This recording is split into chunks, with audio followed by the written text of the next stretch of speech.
Sa isang life and death situation, na ang instinct mo sarili mong survival ang isipin, hindi nila iniisip ang sariling survival. And na-prove ko yun paulit-ulit.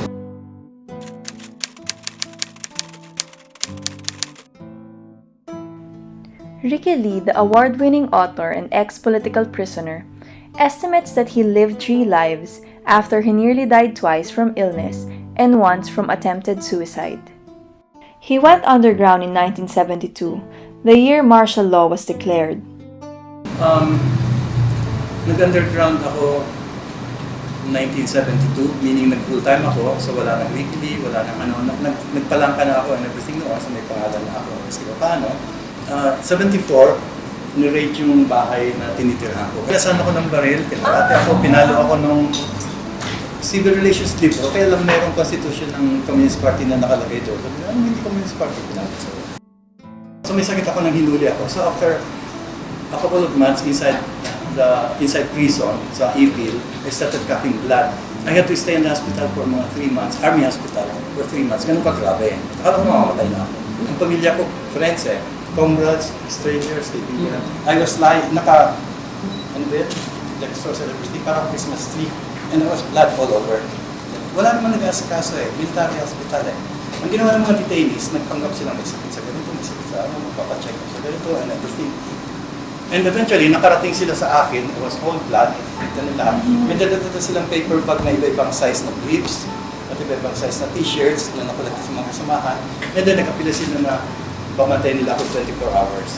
Kasi hindi ka naman talaga inaasikaso dun sa ospital So in detention now, lahat sila, may mga pamilyang dumadalaw, may mga nanay, may mga tatay, and everything.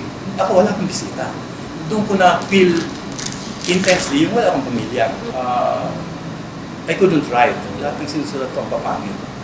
Frustration mounting, Lee started researching on suicide.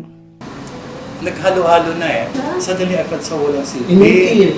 Inutil. Ang feeling ko push to the wall ako hindi ko gusto maging ganitong sitwasyon ko habang buhay. I did a lot of reading on suicides.